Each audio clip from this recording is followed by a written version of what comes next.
It's been a long, exhausting day. Your troubles just won't go away. One thing that gets you through these is watching cheesy holiday movies. You think that you're above them, but you know that you love them. So get ready to listen. Now here comes Kevin and Kristin. Oh yeah.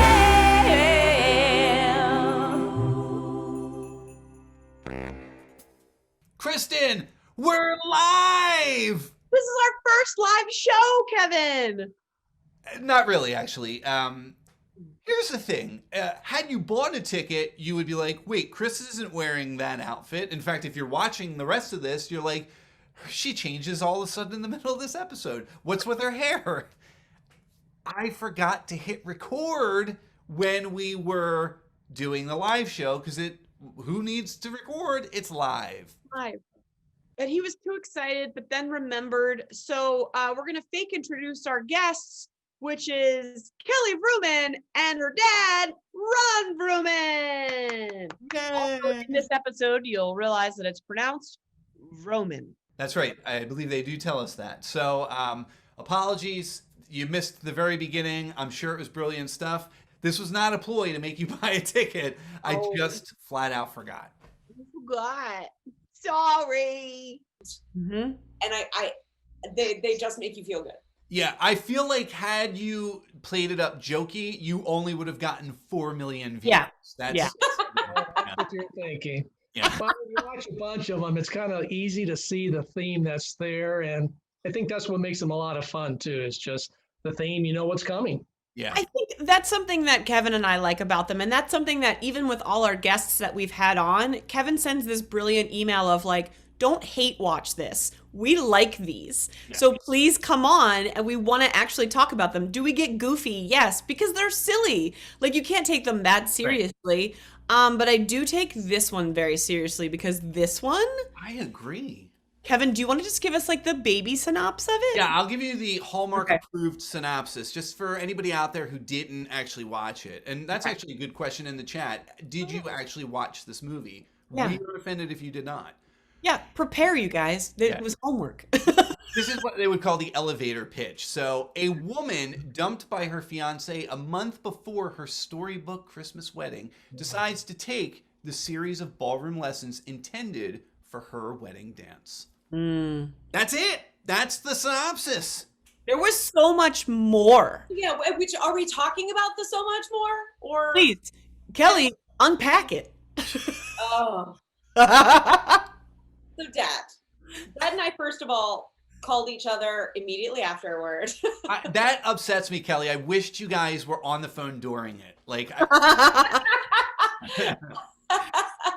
Well, it was a little bit tricky because then we would be battling the movie. Yeah, I get that. That's right. Oh, that's right. You guys are also in different times. That would be hard to do. Well, no, but it aired. I mean, I watched it on the app because we don't have cable. Oh, right. But I watched it on the Hallmark app, and we watched it at the same time. Oh, but, nice. Dad, do you want to give your initial thoughts? First of all, Dad, talk about like how you think this was different than other Hallmark movies. Mm-hmm. Yeah, and I see it really starting last year, where they're starting to get away from the traditional trademark Hallmark. Yeah.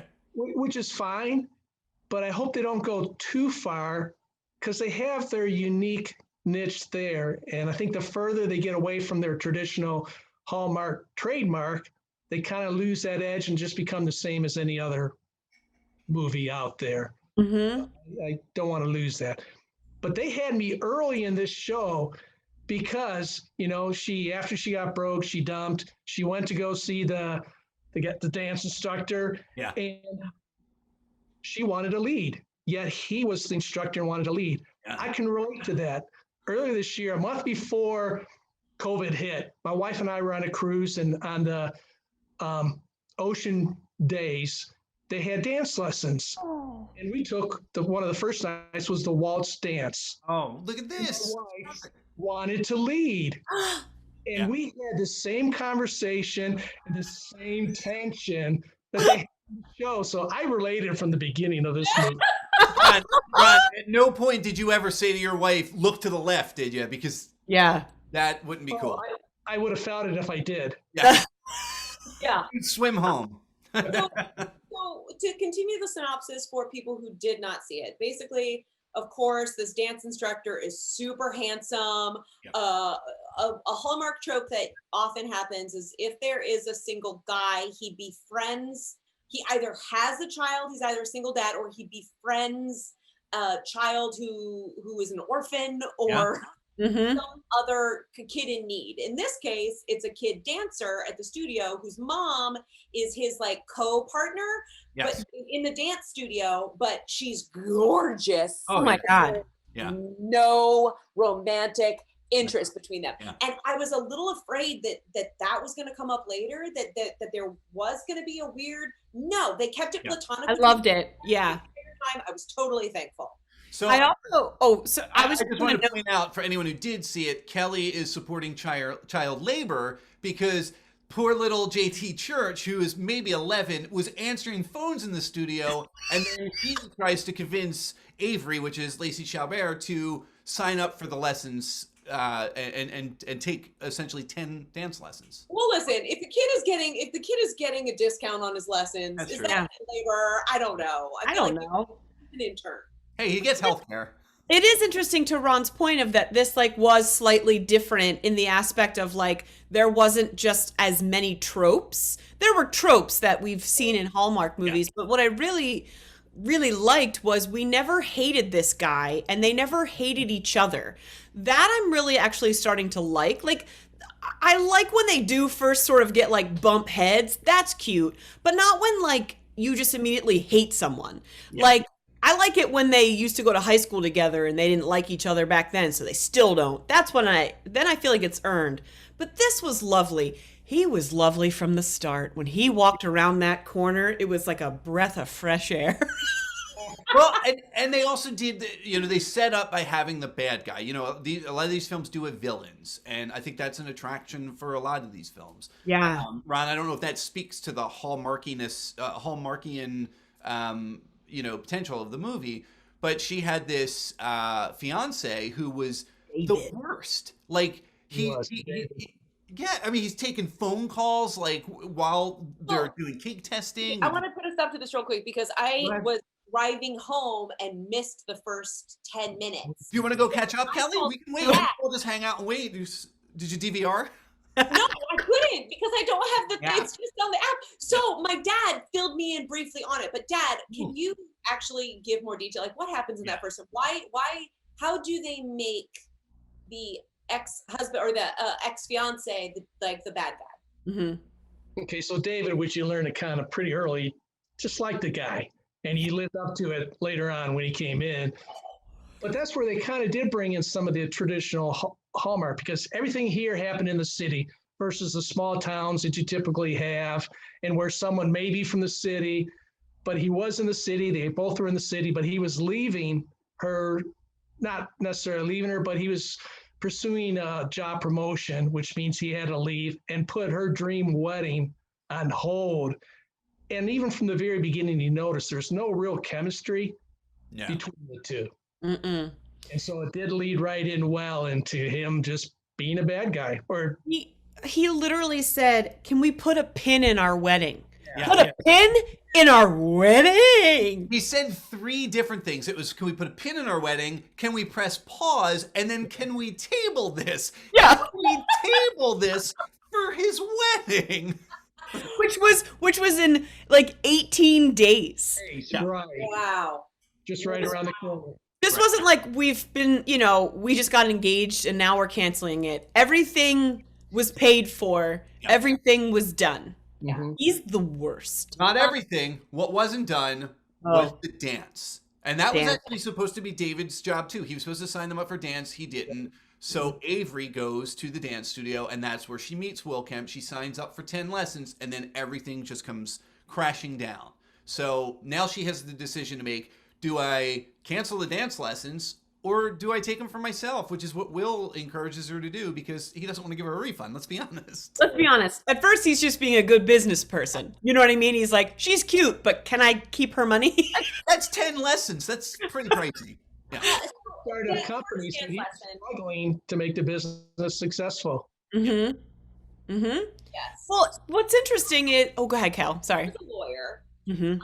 which I always appreciate when the woman has kind of like the more powerful job. But she wasn't the villain who needed to be softened, and I appreciated that. I thought that was original, or at least veered from what things normally are. She is was she a contract lawyer? Like, what's her thing? Because that's always the thing that with these Hallmark movies is they have like an A, B, C, D, E, F, G, H, I, J, K, L, M, N, O, P plot line. So you're not quite sure, like, her career was important because that was what was keeping her busy and that's all her parents wanted her to do. Yes. But I don't think they really got into the weeds of what type of lawyer she was. It was always just like, I need that paperwork.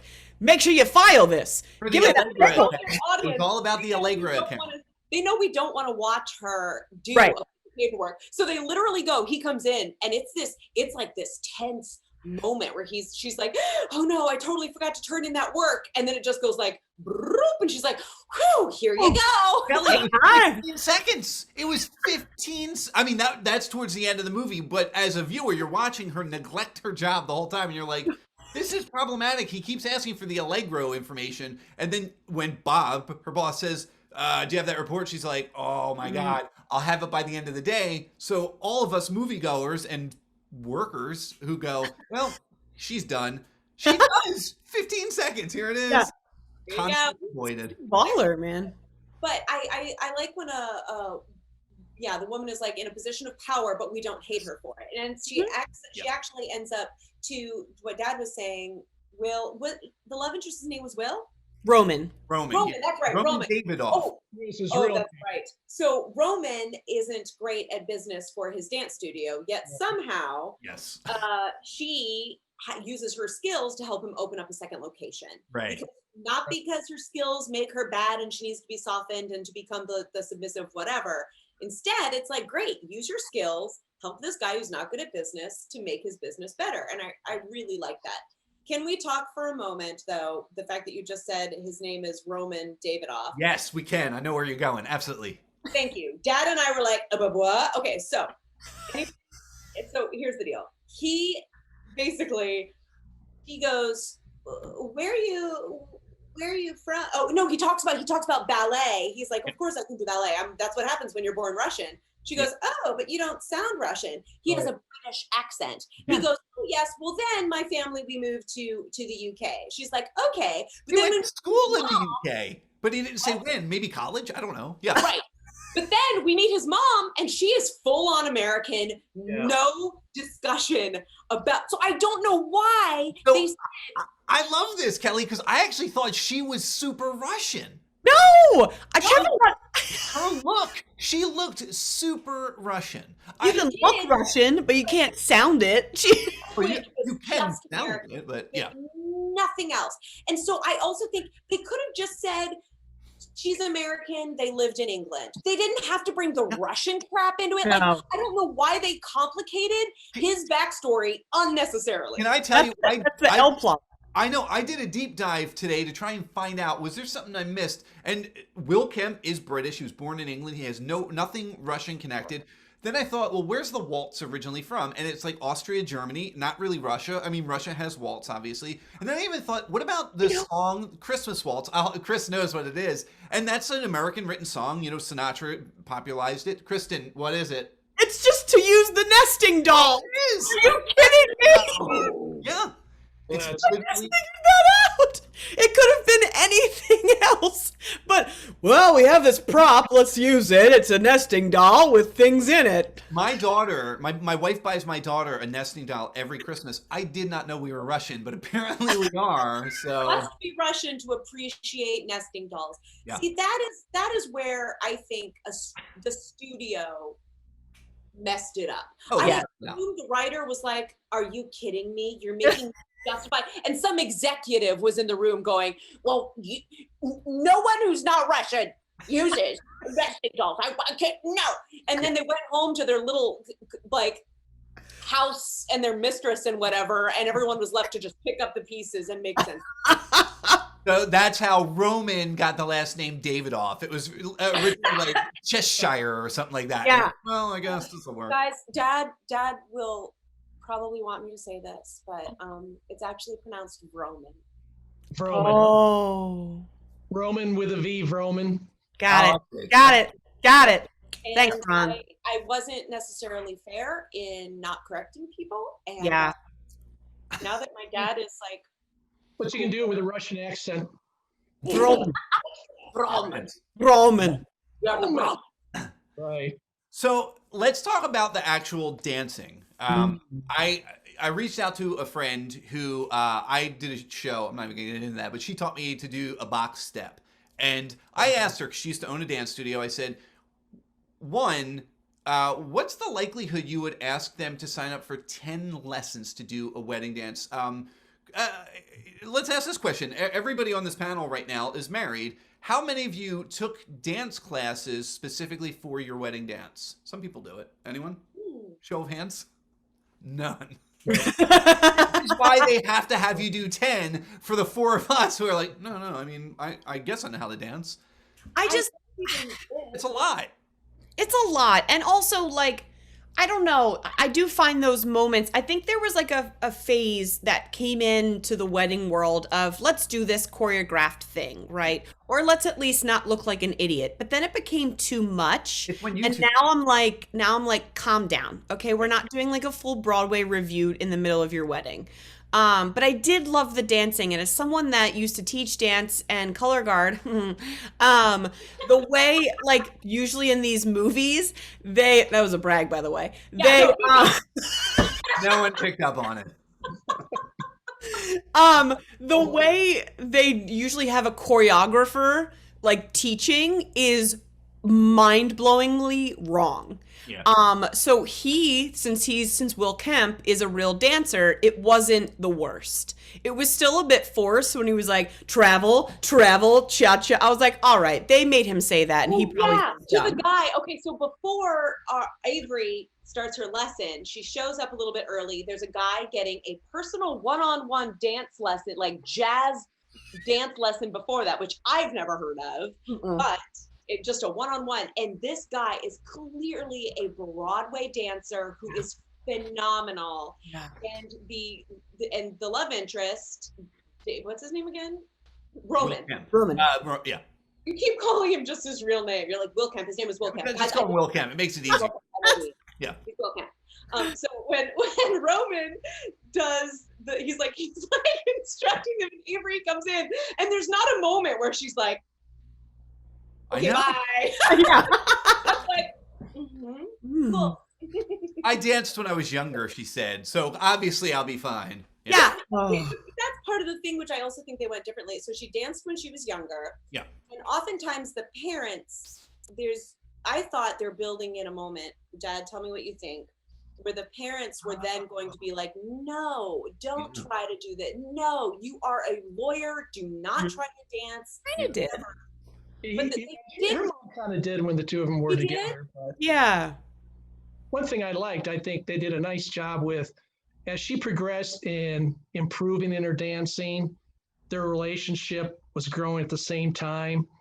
And their outfits also got a little fancier and nicer and darker. So I think all that was really part of the plot to help build the relationship, the friendship between them two developed. Yeah. So I thought that was nice. I'm so glad you noticed her like wardrobe evolution, because I did too. Because at first she showed up in her nice, just sort of like work gear, but by their last lesson, she was in like a leotard with this beautiful long like chiffon skirt that you could see through. Loved it. I loved her wardrobe story. I really did. Well, and even Roman too. I mean, he went, with a turtleneck and the all black outfit. So his wardrobe progressed too. Yeah, it did. We were hoping you would do a crisp white shirt teaching the dance lessons, but hey, Chris, it doesn't always happen. I don't. Why would it? So Kelly and everyone that has maybe never seen one of our episodes, I am obsessed with a well-fitted, crisp, white dress shirt on a man. And a lot of these movies do it. And if they would have put Will Kemp in that, I would not be here. I would be dead. I would be dead. But that's hard to move in. That's hard to move in. It's hard to move in. He was in sweaters. Yeah. So, something to what is in Ron, it's in your viral video. You and I talked about this a little bit pre-show. And I got to tell you, when I watched the video again today, it's very funny. And I was like, the one part I had a problem with is that snowball fight that you talk about. Because I was like, that is so specific and never done. Like, they might have done that in one movie. And I think Lori Loughlin was in it. And, and then in this movie, exactly what Ron says. The young woman picks up a snowball, unbeknownst to the fella, throws it at him. They tussle. And that's what you said in your video. In the reality, he gets a concussion. In this one, he gets the concussion. That's tussling. Close to a kiss, but here he got a concussion, so it wasn't the same, but close to it. Yeah. That's another thing. So if for in the video where my dad talks through the tropes of it, and it's hard because of course there are so many. But he talks about how oftentimes they need to go cut down a Christmas tree. Yeah. And it's usually in that some sort of snow fight or a food Absolutely. fight in the kitchen takes place, where they're like throwing flour at each other or whatever while baking cookies. But yeah, this for sure I think was a new twist on the snowball fight in that he falls and I thought, oh, he's going to be teasing her. Yes. I thought that too. Something when she gets close, but no, he actually gets a concussion. And then I thought he's going to forget how to dance. Yes. Oh, Even a twist. Fill it. Yeah, I thought for sure she's going to have to teach him how to dance for him to do the competition. So it was kind of ended up being a minor plot point that he gets a concussion, which was like just a little tease. I think it was really just to have her, start to help nurse him back. She takes him home and she comes. I thought she was going to sleep on the couch. And I was like, that's risque for Hallmark. Yeah. She goes I was like, wow, Hallmark, she going to sleep over? No, she comes back the next morning. She can't make eggs real well. She burns the which I loved all that because that goes against, again, that idea. If you happen to see Christmas in Oz or whatever the one that was just on with Candace Cameron Bure, she's great at everything and cooking. And it's like, really, where's your Achilles heel? And for Lacey Chabert, that's not her thing. She's career driven. It's like, I can eat. I make my own food. Yeah. I loved that. I also, sorry. Someone asked for the link to Dad's video. I saw that. Do that now. Thank you. Awesome. I also want to talk about their dance on the sidewalk when they were having that lovely Gene Kelly moment, and that guy, at first I was like, did he just steal that hat and umbrella? But Ron, what did you think of that?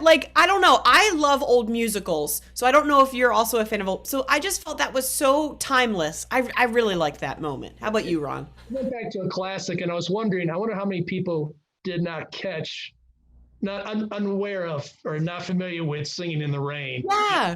What that was from. So maybe I'm not, maybe most people knew that, but I thought that was some nostalgia. That was nice that they brought that in there.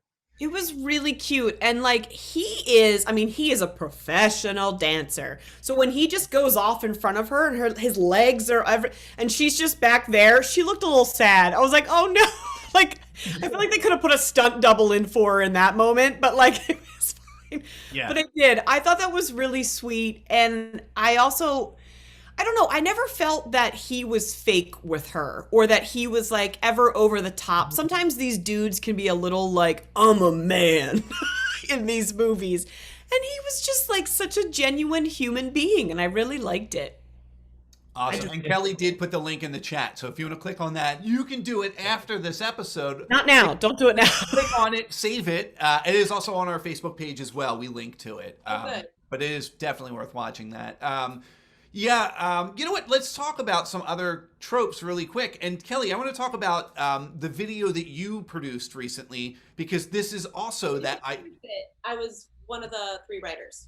Ah, you were the right. Okay. Yeah, it was my idea, but I didn't produce it. Okay.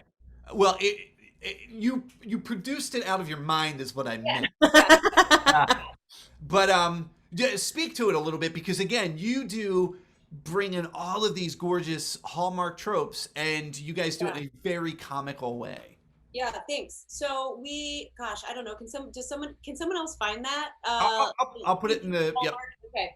So Lume Deodorant came to us. I do a bunch of ad writing for the Harmon brothers, which they're the ones that put like the Squatty Potty on the map with the pooping unicorn. Like Nice. they're this groundbreaking online advertising company. And I've been a writer for them now for a couple years, like just on a number of ad campaigns as a comedic copywriter. And they came to us saying, hey, Lume Deodorant, who we've all written for before, said they want to do a narrative, non-salesy ad. They want to do like a narrative storytelling ad. Come to us with ideas where the two of us 3 writers are going to meet and It's so nice. Oh, Kevin has it. Kevin, I can hear I it. literally had it going, so I was like, oh, let me turn that off. We get on the phone with the founder and we're like, okay, here you go. Here's this idea. And she goes, okay, that's different than what I had originally been pitched. What she had originally been pitched was like a very serious, dramatic story about how and honestly, Lume does this for people. Like Lume is an incredible natural deodorant. And I'm not even kidding. We only take, Harmon Brothers only takes things that they truly like can get behind. And it really is a natural deodorant that is unlike any other. And it gets at the source of bad odor, which is bacteria. And so a lot of people who can't take a shower on a regular basis for health reasons really benefit from this deodorant because it's safe to put anywhere on the body and it's great. So anyway, she was pitched like a very dramatic story about someone in need. And here I was like, okay, so here's this idea, which I didn't know what she'd been pitched before. Like, here's this idea. Okay, so my dad did a video a couple years ago. Everyone loves it. Everyone watches it. Like, it's all about Hallmark. And it's basically, what if we did a parody of a Hallmark Christmas movie, except for it's about deodorant? And she was like, I'll trust you guys. I'll trust you. Go for it. And So well done. I mean, you guys knocked it out of the park. And again, that video is in the chat as well. Well, and the way we researched for it, the way everyone else researched it was just by watching my dad's video. Oh, I love it. Oh, and so that's where you got those extra 4 million. I was right. It wasn't at 8 million yet, but a lot of research. Well, you know what? Let me do this. What are we doing? Well, hold on. This is the part about doing it live versus doing it when I have complete access to edit later. What if Can we you were to see say? Welcome does that? Oh, never mind. Oh, what's this? Oh! Kevin, lovely transition.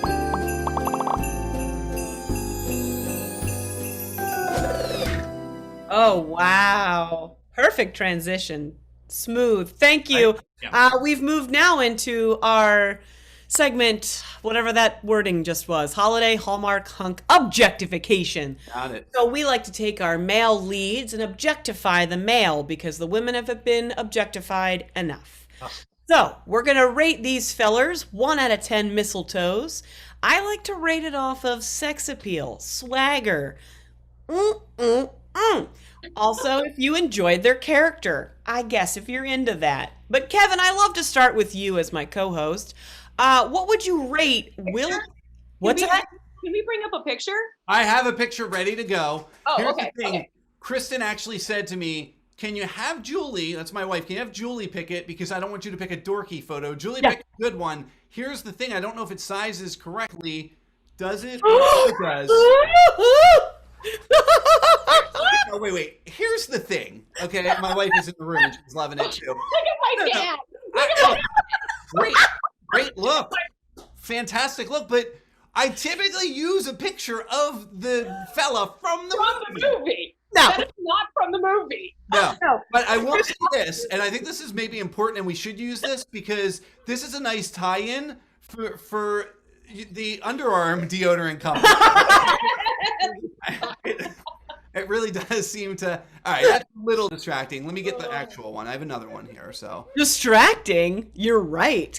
Oh, Julie, good pick. Yeah, because in some of these promo shots, he looked like kind of a dork. Like they did his hair too, or like the way they photoed. Hello, nurse. Way they photoshopped around his hair in the promo ones were ridiculous. I don't know who said that. Somebody gave him all the mistletoes, but yeah. Shannon. So, is that Shannon? Okay. So this is Will Kemp. So Kevin, yeah, so please, that's who we're objectifying. Don't worry about it. He'll be fine with it. Kevin, please start. 1 out of 10 mistletoes. What do you give Will Kemp?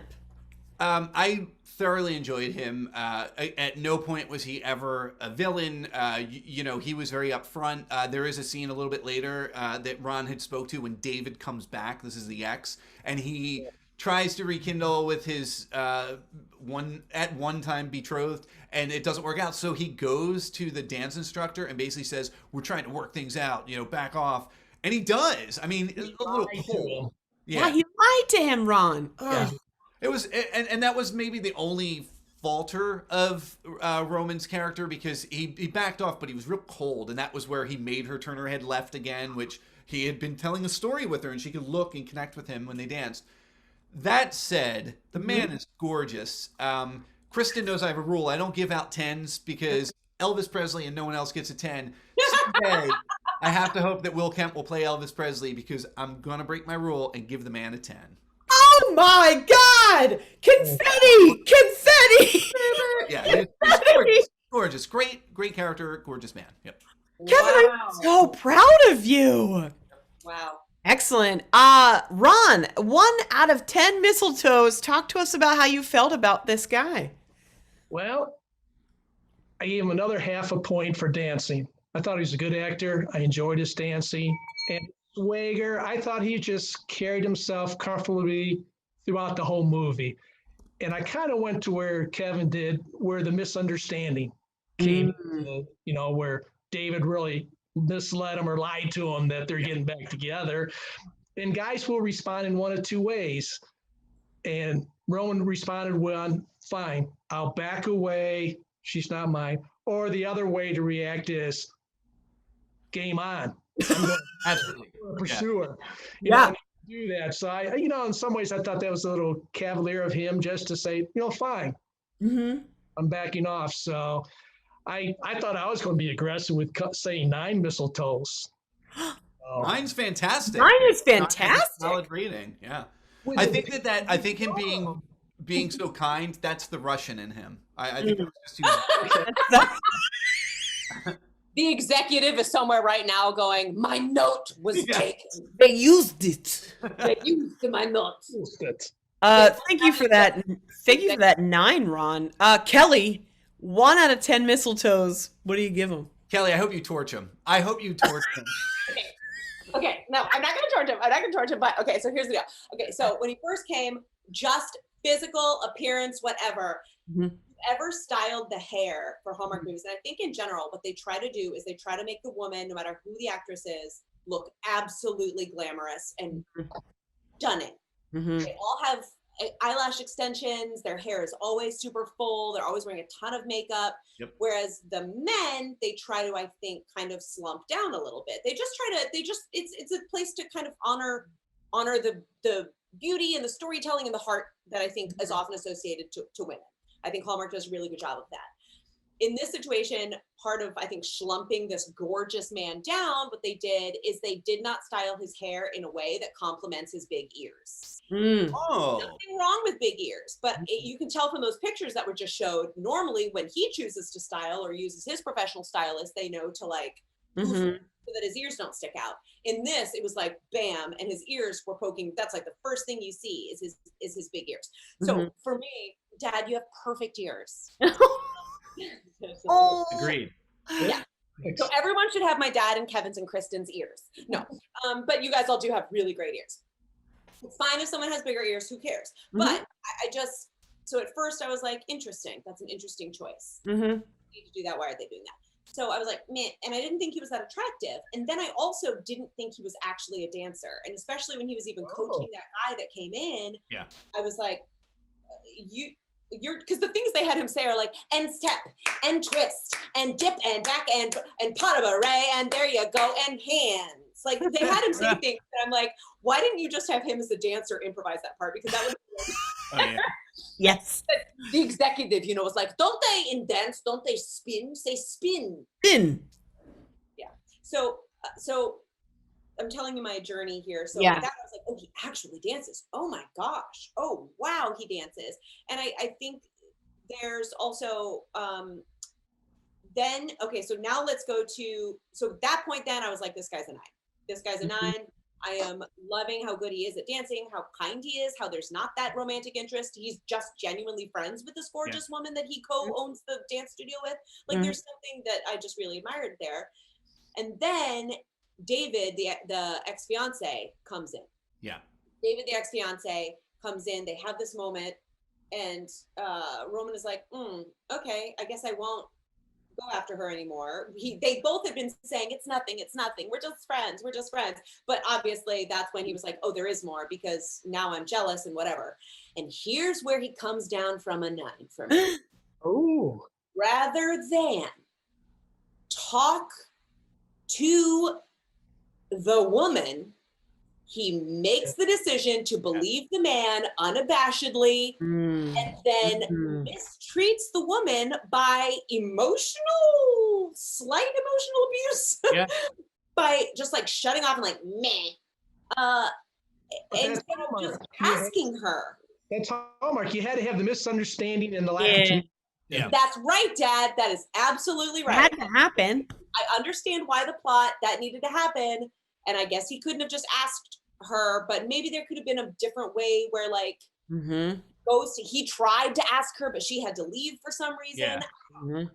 But I just wish he would have been able to give her the power of saying what her reality was. So I gave him a 7. Wow, that knocked points off. Good for you, Kelly. You know what, Kristin? I'm taking him down to a 9. Just that. Yeah, you convinced me, Kelly. You convinced me. So I haven't given out any 10s yet. What the heck just happened? Listen, fans are going to be so mad at me. Kristin, maybe you can bring me back up. Let's see what you got. Kevin, I have a list of things. All right, well, we only have so much time, all right? I'm going to start with that long, saggy cardigan he was wearing. That was one of the sexiest things I've ever seen a man wear in my life. Then I'm going to move on to the turtlenecks he took a journey with. Those were amazing. Well-fitted pants? Are you kidding me? You can still do a high kick in. Yeah. I have a question. Do you like this guy or just his wardrobe? Because I mean, that's fine, but listen, I also highlighted a moment that set me off the Richter scale. Yeah. Which is the wake-up call she gave him, and he answers the door. And speaking to Kelly's like, they coiffed him too much. They should have just left it uncoiffed the entire time. Because Mama, the moment he opened the door and he's in that blue shirt and his eyes were glistening. Well, that's because of the concussion. Yeah, he was just loopy. But I was telling Kevin earlier, I was like, am I allowed to like talk about like how my bells were jingling if Ron's on the call? And I'm going to. My bells were jingling. I'm going to give him a 10. I don't think that's a shock. I don't think anyone is shocked. Kelly, I apologize. I have to work with Kristin for at least another 3 weeks. I'm going to come back up to the 10. I will keep the 10. But Kelly, all of your points made. There you go. Objectified. I do want to point out too, because I actually thought this was cool. I mean, this was shot during COVID, and they were under quarantine. I believe, I don't know this. This is an assumption, but I'm almost willing to bet that the dancer in that scene, that when Roman is teaching that dancer, it was probably the choreographer, because they did have a choreographer who was working with them. Will Kemp is not he's a dancer, but he doesn't do the waltz. That's not his dance. And he said that in an interview, that people just assume all dance is the same, and obviously it's not. But I wanted to point this out because it's awesome and it's very human. And my wife Julie and I watched the movie, and we could know more. Julie, I don't pick up any of this crap. I'm too dense. But Lacey Chalbert broke her toe while they're in quarantine, not dancing. She just clipped a coffee table and broke her toe. So she taped it up and just went on with the show. And there are moments, it didn't really affect her dancing, but you can see moments, especially when she's walking in heels in the beginning, when she comes in, she's walking odd, and that's why. She's got a broken toe moved into that high heel. So and they still made her wear those stupid shoes. And I don't want to be that person that's like, put her in. I lived in New York for 5 years in the snow. You don't wear those. I don't care how gorgeous and amazing you are. You still have a pair of boots that you put on when you walk outside. Yeah, you're not going to be wearing those stilettos. I mean, they were like this. She comes in, she's like, maybe, I'm ready to dance. I'm fine with it. I need to ask you, What, Dad? I need to ask you, were you left hanging? You know, after the first lesson, she wasn't following, she wasn't letting him lead. So his solution was to go ice skating. And I was waiting for them to ice skate, and they never did. I was left hanging there. I have ice skating? Question mark. That was the same Russian note. There was a hockey player on set, and there were things he wanted. He wanted Russians. He wanted ice skating. He actually asked if they could black out a couple of her teeth. That was really too long. That's right. Somebody wrote, Jay Rambo writes, Chekhov's skates. Yeah. Yes, absolutely. 10 points for Jay. Whenever there's a gun in a scene or in a play, it has to go off. You can't have a gun that doesn't go off in a show. And it's called Chekhov's gun. If there's a gun there, it has to go off. In this case, it's the skates. Chekhov's skates. You have to skate. If there are skates, you have to skate. What's happening? It's David off skates. Well, listen, we will come back to some of this, but I also wanted to point out that in Hallmark tradition, this was not the only movie that took place on this weekend. So there was another film, and to review that, we would like to bring up, hold on, let me do this real fast. Do it, Kevin. We'll all go away, and Kevin we'll all turn off our screens. We'll be waiting. We will watch this.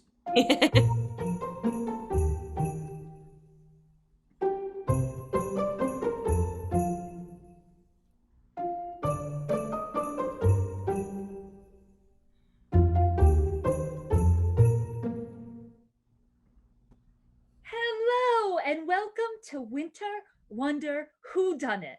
I'm Aubrie, and this is my co-host, Shannon. Shannon? Shannon? Oh, I'm sorry. I had to get my advent calendar. Your advent calendar. I ate mine already. Oh, day 3. Day 3. Mystery solved. Mystery solved. It's Baby Yoda. We did it, guys. Hooray. We did it. Do you need Okay. Oh, I'm sorry. I'm eating my Baby Yoda. It's not Baby Yoda. No, it's just the word Star Wars. Sorry. Okay. So today we're going to solve the mystery for the original movie that aired on Sunday, November 29th, which was the Christmas boot. The Christmas boot. Christmas boot. Chris, a soldier, is out on the battlefield and finds an old missing boot with an inscription to a loved one. Yeah. Yep, that happened. He takes it home on Christmas, obviously, and leaves a Jeff's List ad about the missing boot. Jennifer, obviously, is a reporter who sees this ad and wants to help him find the owner, like you do. Yes, it was riveting. Jennifer heads to Chris's town the week of the tree lighting ceremony to gather info for her big article. Yeah. In the end, she writes about how it's not the boot that makes the man, it's the man who makes the boot. Yep. Mystery solved. And also how a missing boot brought her love. Yeah, that's 100% a plot that happened. The boot owner, and the love interest actually find Jennifer. Yeah. And the boot inadvertently plays matchmaker for a love lost decades ago. It was like, what? Chris reads the article and drives 4 hours to profess his love to Jennifer, the reporter. And they live happily ever after. You know, boots and all. Boots and all. In a real movie, that happens. Hey guys, this was the weekend they actually didn't air a movie on the Movie and Mystery Station on Sunday. Yeah, they had one. You guys already reviewed it. The USS Christmas. We watched. Are we sure? Well, who Christmas suit. Godwink. Godwink. they Not only in part 3. I would watch. Yeah, this Chris fella you're speaking of. I'm sorry. Who did you say played that? Chris Evans. Fine. Yeah. No. Wait a minute. There It's was a highly budgeted Hallmark Yeah. film.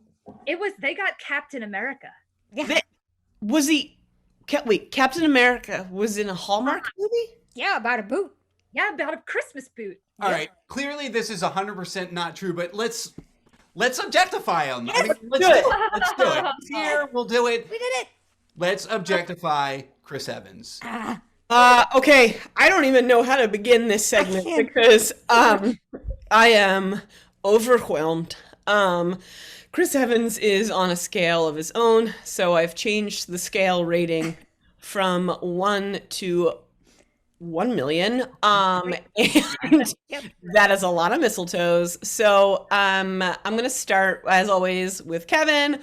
If it's under 1 million, you're an idiot. Kevin, go. Okay, fair enough. I do want to point out, as soon as we started this bit, Ron jumped right back in, and I am proud of you, buddy. He's like, I have opinions on this. Look, do I like Chris Evans? Yes. Do I like the fact that he was a scrawny little man when they first made Captain America, and then clearly he did a lot of steroids or something? Because I saw that first scene. He was tiny and, and then I don't support steroids, but he does look good. He looks good. White t-shirt, like busted out. That's just one movie. How about another movie called Scott Pilgrim Saves the World? That's an amazing movie. An amazing, groundbreaking movie. That movie alone, I would give him 1 million for. And if I spent more, I would kill me. So 1 million, 1 million. Sure. I'm also worried that this segment's going to be 3 hours long. Yeah, so I'm done. we just need to maybe shorten I can go next. Thank you, Kelly. For his ability to wear a white t-shirt like no one else, as Kevin mentioned, 1 million. Yes! That's 2 million. That's 2 million. On, what do you give him? Run. Okay, the guy's good looking. It's not like I have a man crush or anything like that. The pressure's there. I mean, how can you go less than 1 million? But I didn't like that.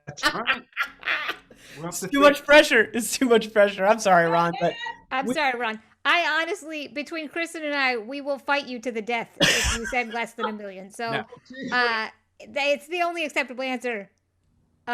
Shannon, is that your score? 1 million. Yeah. I mean, can I go higher than 1 million? No, the parameter is 1 million. Well, all right. 1 million, but in my head it's like Xfinity. So. Okay. Yeah. Aubrie? I'm gonna go back to when he was in Not Another Teen Movie, and I'm gonna give him 1 million mistletoes. Hey! I'm gonna go. Where is he? He's on my tree. Oh, here he is. That's Gritty. That is not. Oh, okay. He's under Gritty. Hi, buddy. And here he is. He's here too. Hi, 1 million. Don't be an idiot. Don't. Don't be dumb. Don't be dumb. Listen, this is a great place to end this segment, but here's the thing. I feel like we've already cited 8 million in Ron's video. So I was wondering, could we maybe get like 2 people in the chat that might want to jump on the screen with us real fast? I can bring you in and you can rate him. But I want an honest rating. If you're not going to rate him 1 million, that's completely legit. If you want to come on, just tell me in the chat that you want to. Tell Kevin in the chat. Like, I will objectify either. You could objectify Kevin. You could objectify Ron. I will. If you objectify Ron, I will give my votes to Chris Evans. No in the chat. Silence in the chat. There's got to be someone. Mom, are you there with Dad? Mom, are you there with Dad? Yeah, she's here. Can you poke your head in? Poke your head in and rate Chris Evans. Objectify Ron. Rate Dad. Mom, come in and rate Dad. That flannel shirt. Come He on. doesn't get 1 million. Yay! I can handle Mom, it. objectify Dad. Okay, is the limit 1 million? Yes. Yeah. Oh, gotta do it. He's 1 million. Ron's 1 million. We're at 7 million. We're at 7 million. But Perfect. still, if in the Glasses. chat, not one person wants to come in. That's fine. It's Don't totally let- acceptable. Ron, you Chris- got the same as Chris. Oh wait, I Evans. can get my husband. Oh, yeah. There we go. Chip likes your shirt, Ron. Chip likes your shirt. Wait, here, I mean, how Yeah, could but you- not at a full million. here. You know what? I've got my Oh, husband. Good. Spencer, Coming real close to me. Coming real close to me. Oh yeah, you have to really get in here. Spencer, Yay! just on a Little scale, brother. how yeah, is on he a not in a, scale million, of in a 1 Hallmark movie? to a million, on a scale of 1 to a million, where would you put Chris Evans? Mm-hmm. Chris Evans? Yeah. Yes. Like compared to other Chris's? What? Possibly? Like, because Chris, I mean, he's a pretty good Chris, but there's a lot of Chris's. There are I a lot. know. You know, I would prefer he's cast in more America. Okay. Yeah. So can you? So, So, like- together, how much would you give? 750,000. Would you? Okay. All right. 750,000. We're getting there. It's like an auction, Chris. We're back to the auction. Who do we have? Anyone? We need 250,000. Julie. You What guys is my that? wife will come on camera, but my wife is right here. Just shout it. Will you give Chris Evans Chris Evans is 250,000? Cute. What? Wait. She doesn't care for blondes. But First you of know all, what? he's not blonde. He is Oh, a here we go. pretty brunette. Jay Rambo is going to give 250,000 for Baby Yoda for the child who has a name now. This is amazing. Also, Kelly, you said, "Let me get my husband," and 2 men appeared. I just I know, don't want that's to my drop that dream. fact. And a baby. 2 men and a baby. Steve Gutenberg was not available. No way. This is my husband, brother. Oh my God, I'd watch that show. What has happened? I don't know. 8 million for Chris Evans. As it should be. Awesome. Thanks, everybody. We did it, guys. I'll tell you what. Last thing here. Let's do this. I think this will be a lot of fun. People who don't want to come on screen, and that's totally fine. Oh my We're God. going to use Kelly and her entire family. So Ron and everyone in that room are going to be one team, and I'm going to ask Shannon and Aubrie to be another team. Oh, good. And Chris and I are going to. Chris, you want to do a timer? We'll give them. Let's do. Our guests first. We'll give Kelly and Ron first words on this. Great. Set it for like 30 seconds. 30 seconds should do. Okay. I call this real or Bossum Hill. Bossum Hill, fake trees. The fake trees. So the way it's going to work is I'm going to say a Hallmark movie title. You tell me, is it real or fake? I'm going to do, yes, Kristin. Kevin, they need to choose someone in the chat that they're playing for. Yes, they do. You're absolutely correct. So within the chat, you don't have to come on the screen, but can I get a, I'm going to use Jill's woo. So Jill, you're automatically one of the people. Somebody else, give me a whoo or a woo or whatever, and it You means can win a prize, and these guys will win you the prize. Can we choose one? Can we choose one? Yeah. Yeah. Okay, we're gonna choose Aaron and Mariella. Yeah. Awesome. Aaron and Mariella. I love it. Shannon, Aubrie, who are you playing for in the chat? I think we're playing for Jill, right? Oh, yeah, I think she said Yeah, so you guys play for first. Jill, and that's fantastic. So it's Great. Aaron and is that right? Aaron and Jill is who we're playing for. All right, so Jill is you guys, Aaron is you guys. Awesome. Kristin, do you have a timer set? I do. Let It's me on my also- phone. I think that it's important to tell people what it is they're playing for. Can I do that now? Yes. We've been teasing this for quite a while. This is a tree topper. It is the tree topper from the movie Jingle Bell Bride. Is it the real one? Yes. Maybe. I bought it at Big Lots. I don't know. So Maybe yes. you bought it and returned it. 100%. Whenever I make films and I can't afford stuff, I save the receipt and I return, and I do it all the time. That is the way to do it. That's how you get a full budget on a low budget. It's how you do a second film. Correct.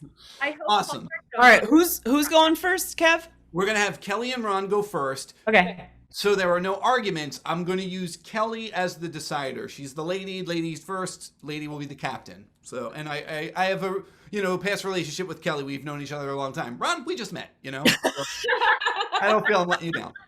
All right, Kristin, you say when and I will read. Ready? Go! Jingle Around the Clock. Real or fake? What do you think, Dad? I think real, Kelly. Yeah, real. It is real. That's correct. Gingerbread Romance. Real or fake? that for us or them again? Nope, it's still them. Does that sound familiar, Dad? No. No. I- Fake. oh, It is real. Ah. Eggnog nuptials. Ooh. Oh, please be real. Eggnog nuptials. For Yeah. some reason, I think No, you don't think so, Dad? No? Thanks. No. Fake. No, of course not. Could you imagine such a thing? Darn it. And that's Okay. time! Write that down. Dang! Oh my You know god. what? Put another 30 seconds on. All right. Let's Yeah, just yeah. Go! we were just getting into it. I've got so many more. All right, ready? And here we go. Love always Santa. Real or fake, Kelly and Ron? That sounds real. Yeah, real. It is real. We actually interviewed the writer. The mistletoe promise. Yes. That is real. That is correct. Mrs. Mistletoe. No. Nope, Yeah. you're absolutely right. oh, Meet me under the mistletoe. Yes. No, it's the Randy Travis song. And that's time! Man. You got 3 out of 1, 2, 3, 4, 5, 6, 7. 3 out of 7. That's not too shabby. No, we got 4. They got 4. You got 4 out of 7. Not too shabby. You're right. You're right.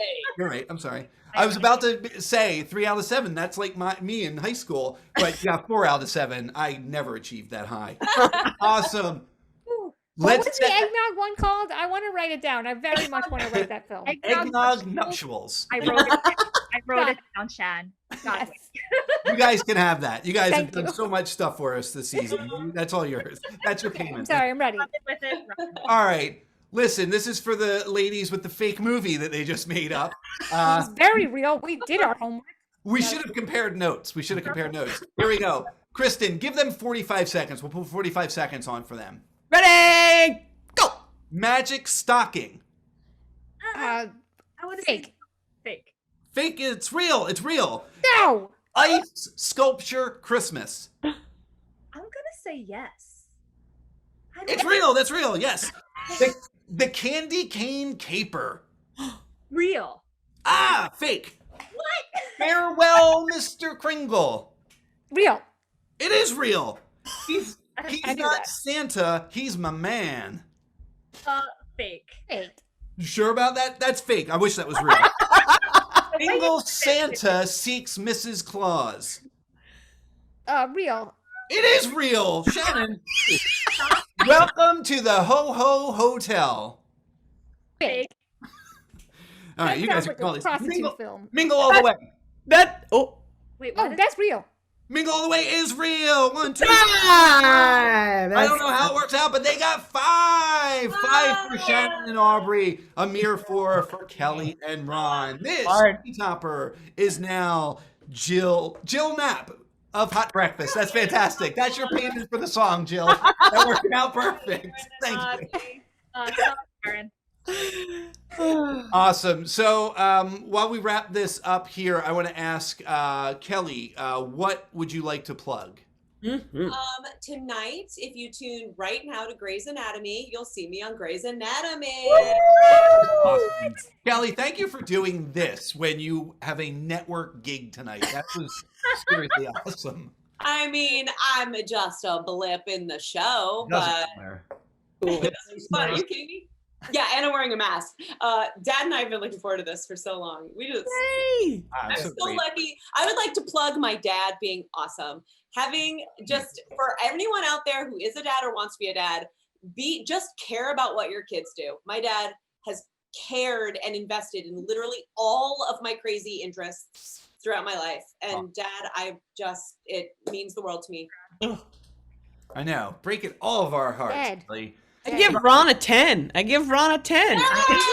I give him 1 million and 1. million. I give you $1 million. I'll give you 1 million and 1. Ron, is there anything that we can bring to notice for you here, sir? Well, it's been fun following Kelly. It's been quite a trip.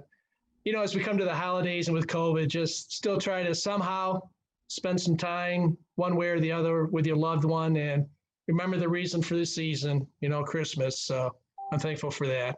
That's great. Yeah. Well, thank you both. You guys have been fantastic.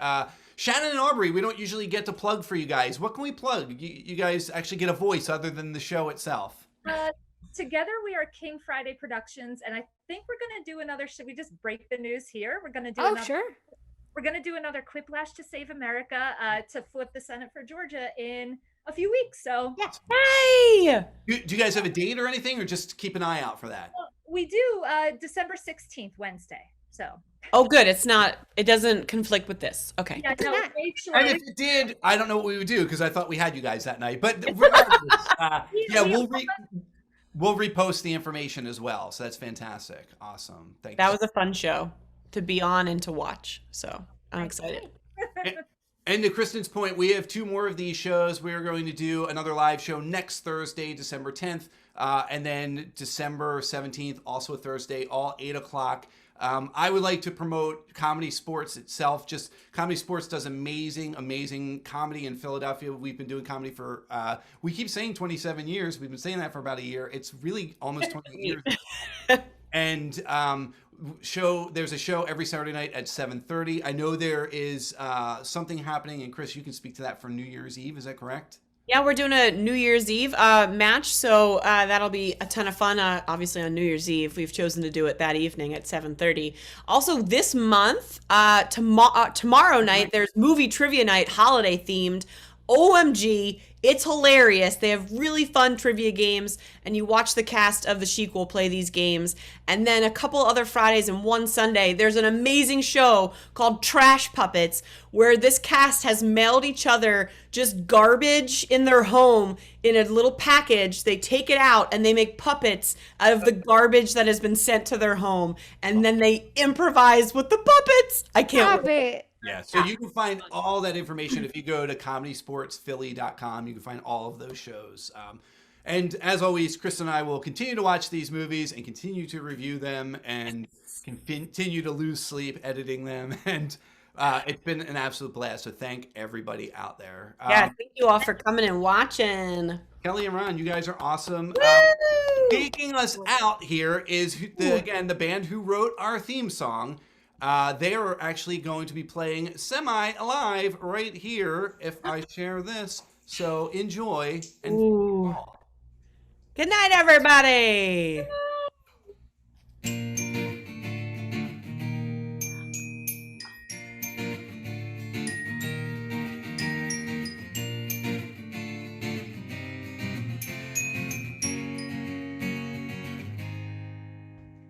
Christmas is for the believers. Well, that's what they tell me on certain news stations. They say Christmas is for the believers, and we're fighting a battle, and there's only one winner. But I see the lights on the rooftops and wreaths on every door, and I can't accept this incredible feeling could ever come down to me versus you, reduced to some silly war. Now I know the origin of Christmas is sometimes disputed. It gets complicated. A starlight, or a birth in a manger, or simply the solstice and a mythical story.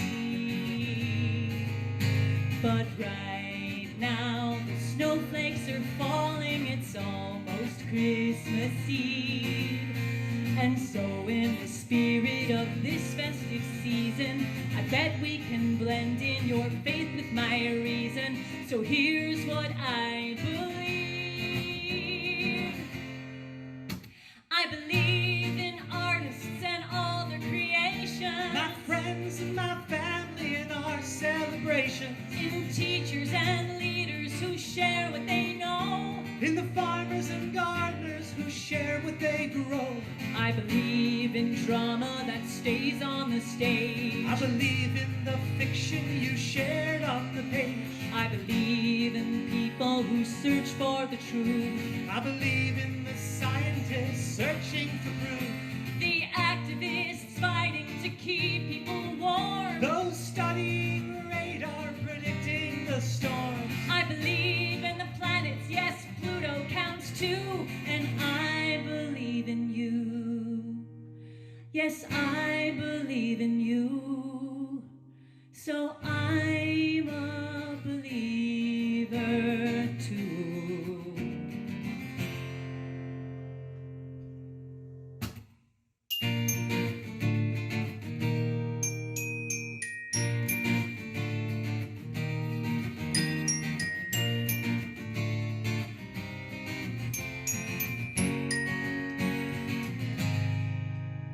Now I know some people will tell you this day belongs to them, but I say just look all around us, the shopping, the music, the anticipation, Department store Santas and bad decorations. the trading of presents, the bells and the chimes, And watching that movie you've seen 9 times. You say that your holiday isn't for lost ones. Well, sorry, you shouldn't have made it so awesome. So tell me I'm doomed, like all the Forsaken, even though all the good stuff you took from the pagans. So pray for my soul and pray for my saving, then come pick me up, 'cause I've got a craving. We'll drink Irish coffee and winter apparel while looking at houses and singing some carols like joy to the world and war is over. And maybe this battle can bring us some closure, 'cause I know in the end Christmas is for anyone. Christmas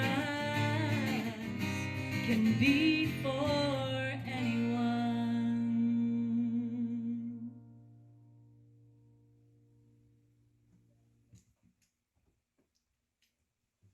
Happy holidays, guys.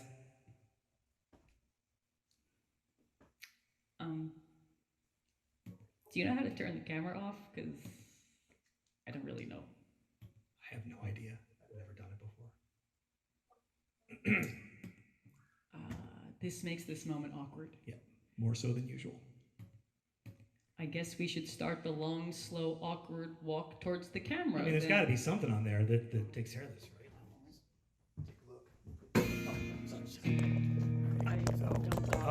Whoa, wait. hey. Do you put it here Okay. or there? Well,